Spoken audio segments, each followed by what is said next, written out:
My fellow Americans, I'm speaking to you tonight from behind the resolute desk in the Oval Office. In this sacred space, I'm surrounded by portraits of extraordinary American presidents. Thomas Jefferson wrote the immortal words that guide this nation.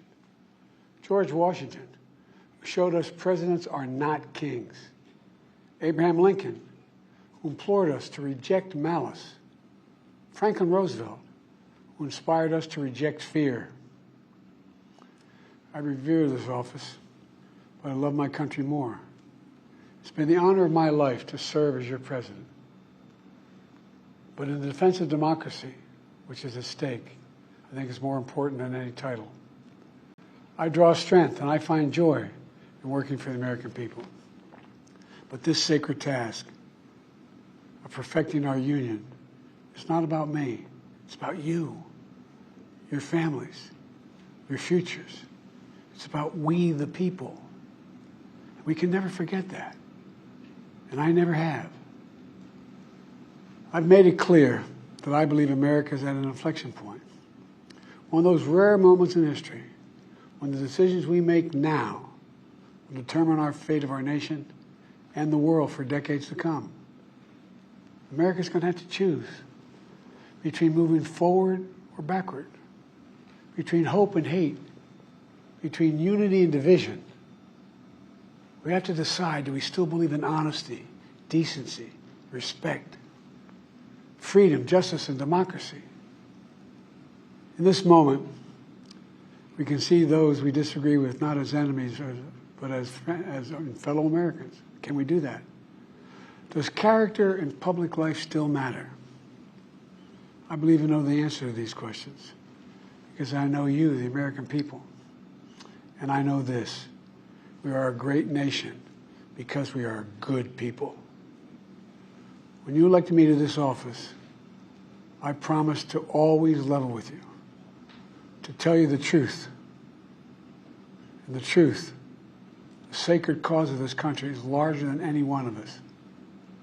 And those of us who cherish that cause, cherish it so much, the cause of American democracy itself, must unite to protect it. You know, in recent weeks, it's become clear to me that I need to unite my party in this critical endeavor. I believe my record as president, my leadership in the world, vision for America's future, all merited a second term. But nothing can come in the way of saving our democracy. That includes personal ambition. So I've decided the best way forward is to pass the torch to a new generation. That's the best way to unite our nation. You know, there is a time and a place for long years of experience in public life. There's also a time and a place for new voices, fresh voices, yes, younger voices. And that time and place is now. Over the next 6 months, I'll be focused on doing my job as president. That means I'll continue to lower costs for hardworking families, grow our economy. I'll keep defending our personal freedoms and our civil rights, from the right to vote to the right to choose. I'll keep calling out hate and extremism. Make it clear there is no place in America for political violence or any violence ever, period. I'm going to keep speaking out to protect our kids from gun violence, our planet from climate crisis that is the existential threat. And I will keep fighting for my cancer moonshot so we can end cancer as we know it, because we can do it. And I'm going to call for Supreme Court reform because this is critical to our democracy, Supreme Court reform. You know, I will keep working to ensure America remains strong, secure, and the leader of the free world. I'm the first president in this century to report to the American people that the United States is not at war anywhere in the world. We'll keep rallying a coalition of proud nations to stop Putin from taking over Ukraine and doing more damage.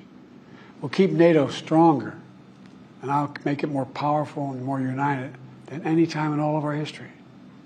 I'll keep doing the same for our allies in the Pacific. You know, when I came to office, the conventional wisdom was that China would inevitably surpass the United States. That's not the case anymore. And I'm going to keep working to end the war in Gaza, bring home all the hostages, and bring peace and security to the Middle East and end this war. We're also working around the clock to bring home Americans being unjustly detained all around the world. You know, we've come so far since my inauguration. On that day, I told you, as I stood in that winter, we stood in a winter of peril and a winter of possibilities. Peril and possibilities. We're in the grip of the worst pandemic in a century. The worst economic crisis since the Great Depression. The worst attack on our democracy since the Civil War. But we came together as Americans. And we got through it. We emerged stronger, more prosperous, and more secure. Today we have the strongest economy in the world, creating nearly 16 million new jobs, a record. Wages are up. Inflation continues to come down. The racial wealth gap is the lowest it's been in 20 years. We're literally rebuilding our entire nation, urban, suburban, rural, and tribal communities. Manufacturing has come back to America. We're leading the world again in chips and science and innovation. We finally beat Big Pharma after all these years to lower the cost of prescription drugs for seniors. And I'm going to keep fighting to make sure we lower the cost for everyone, not just seniors. More people have health care today in America than ever before. And I signed one of the most significant laws helping millions of veterans and their families who are exposed to toxic materials. You know, most significant climate law ever in the history of the world. The first major gun safety law in 30 years.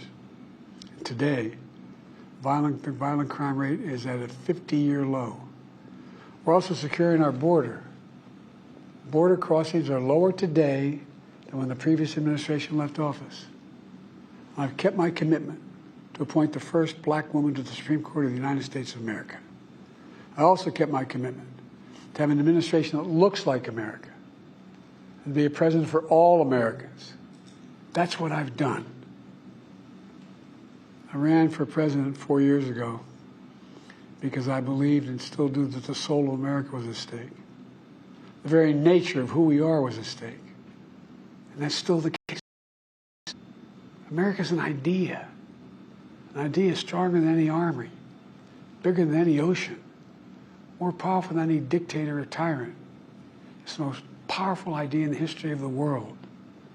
That idea is that we hold these truths to be self-evident. We're all created equal, endowed by our Creator with certain inalienable rights: life, liberty, pursuit of happiness.